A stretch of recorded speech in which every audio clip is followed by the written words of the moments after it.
ہم رنگی، یک رنگی، جسے ہمارے ہاں اصطلاح میں کہتے ہیں ہم آہنگی اور یک رنگی. اور پھر اس کے بعد تو آپ نے تصوف والوں کے ہاں دیکھا ہوگا، مقربین بارگاہ الہی سمجھے، تصور ہی عجیب قسم کا، پاکا مست زرد روح، نہ کھانے کو روٹی، نہ پہننے کو کپڑا، نہ رہنے کو مکان. وہ لطیفے والے بات کرتے تھے نا کہ وہ معاشر میں مختلف قومیں گزریں گی اور آواز آئے گی کہ یہ وہ قوم آئی، یہ وہ قوم آئی، اور پھر ایک قوم آئے گی کہ یہ خدا کے مقربین کی قوم ہے، وہ چلی آ رہی ہے، نہ خدا کھاتا ہے، نہ ان کو کھانے کو ملتا ہے، نہ وہ پہنتا ہے، نہ ان کے پاس کپڑا ہے، نہ اس کا مکان ہے، نہ ان کا کوئی مکان ہے. یہی ہے مقربین ہے ہمارے یہاں کے.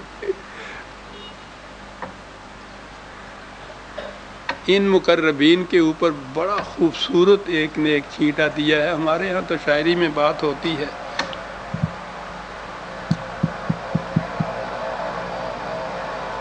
پھر وہ شعر زیادہ فارسی میں ہے اس قسم کے، بڑا خوبصورت شعر ہے.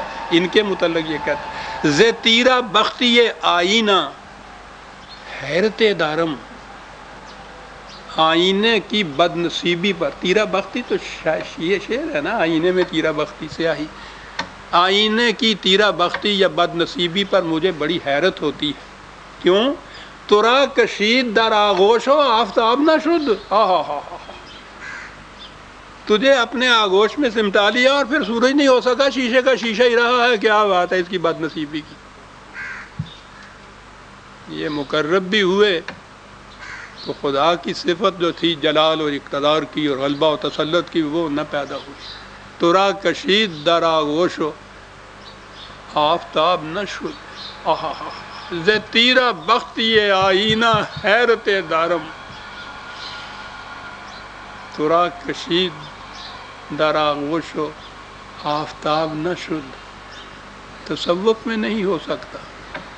قرآن یہ چیز پیدا کرتا. صبغت اللہ وما احسن من اللہ صبغۃ، یہ ہے خدا کا رنگ. لیکن اس رنگ سے تو ہر شخص ڈرتا ہے نا. پورے کے پورے کرتے پہ اگر ایک رنگ آ جائے تو پہلے سے سارے رنگ اس میں ختم ہو جاتے ہیں. یہ ان رنگوں کو ختم نہیں کرنا چاہتے، اس لیے اپنے آپ کو اس رنگ کے مٹکے میں ڈبونا ہی نہیں چاہتے. عین یشرب بہل مقربون. یہ ایک بات درمیان میں اور آ گئی.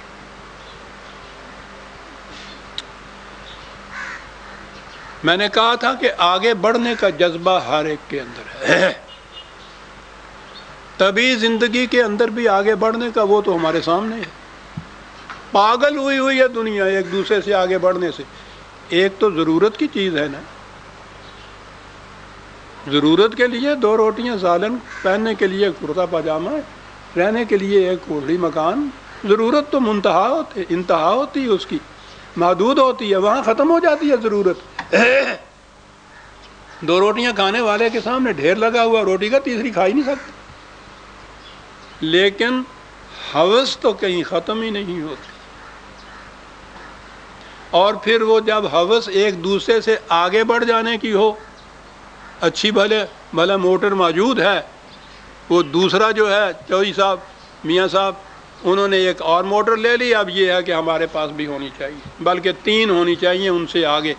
یہ جس قدر آپ دیکھ رہے ہیں پاگل پن دنیا کے اندر اس وقت آ رہا ہے، وہ یہ جو دنیاوی اسباب و سامان ہیں ان میں ایک دوسرے سے آگے نکل جانے کا جذبہ ہے. قرآن کہتا ہے الہاکم التکاثر حتی زرتم المقابر.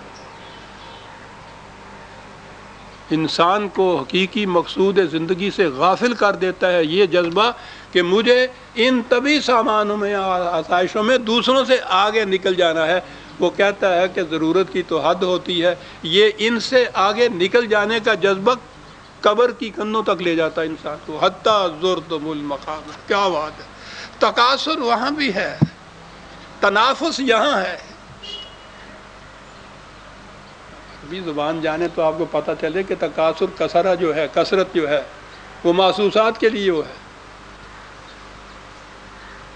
فزیکلی جو چیزیں نظر آ جاتی ہیں، محسوس ہوتی ہیں چیزیں، تکاثر اس کے اندر ہے. تنافس نفس کی چیز ہے، انسانی ذات کی چیز ہے. یہاں اس کا آگے بڑھنا ہے. وہ تنافس سکھاتا ہے، منافست سکھاتا ہے. تکاثر وہ کہتا ہے وہ تو قبر کی. اور پھر خاتمہ ہو گیا قبر. قبر میں پہنچا تو نہ تو تکاثر کا جذبہ رہا، نہ یہ جذبے والا باقی رہا.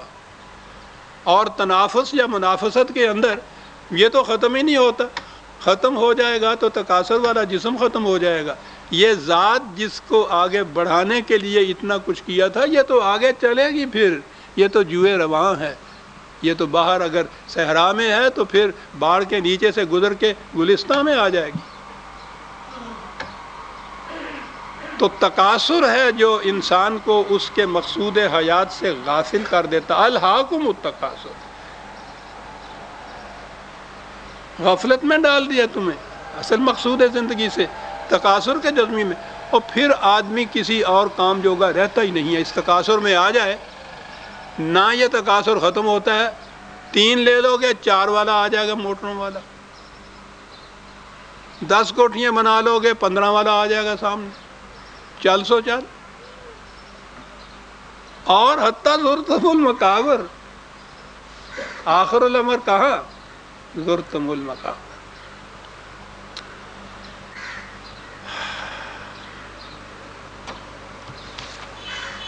این یشرب بها المقربون، میں نے کہا ہے مقرب ہیں جن کے لیے کہا.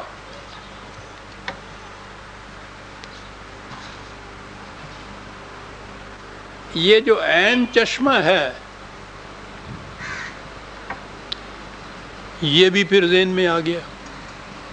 وہ تو خدائے علیم و بخیر ہمارے دلوں میں گزرنے والے خیالات سے ہی واقف ہے. چشمہ کہا تو چشمہ تو پھر مادی ہوتا ہے، پہاڑ کی چوٹیوں میں سے چشمہ نکلتا ہے. کہتا ہے یہ چشمہ وہ نہیں ہے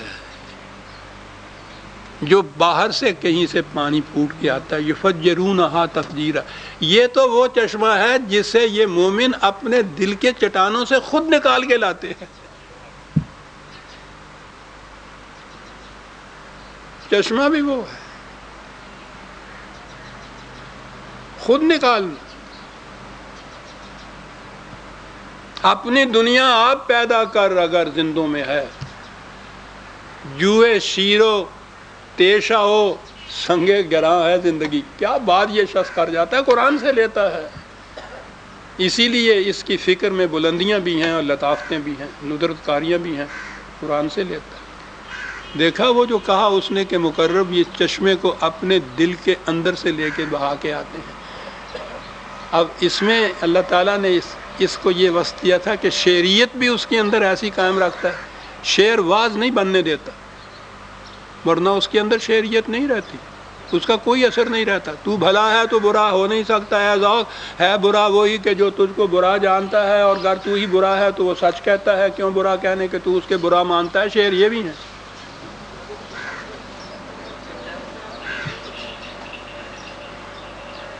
یہ جسے دے وہ شعر بھی سنا تو پھر دوبارہ سن لیجیے. اپنی دنیا آپ پیدا کر اگر زندوں میں ہے. اور وہ جو چلی آتی ہے ہمارے ہاں شاعری میں حکایت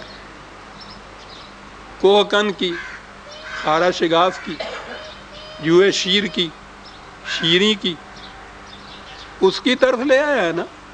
اپنی دنیا آپ پیدا کر اگر زندوں میں ہے. جوئے شیرو تیشہ ہو سنگے گراں ہے زندگی. یفجرونہا تفجیرا، مومن اس چشمے کو اپنے دل کی گہرائیوں کی چٹانوں سے خود پھاڑ کر باہر لے آتے ہیں. اور اس چشمے سے پھر، اور اس چشمے کے متعلق جو جو کچھ قرآن میں جو آیا ہے معلوم ہے نا کہ اس چشمے کا نام قرآن نے کہا ہے کہ سلسبیل ہے. یہ کسی ایک مقام کے اوپر ہی جھیل کی طرح نہیں بند ہو کے رہ جاتا. یہ بہتا ہوا چلا جاتا ہے، ہر ایک کے گھر سے گزرتا ہوا آواز دیتا ہوا کہ پانی کی ضرورت ہے تو لے لو میں آ گیا. سلسبیل، راستے میں پوچھتا ہوا لوگوں سے کہ چاہیے، میں آ گیا. یہ ہے وہ چشمہ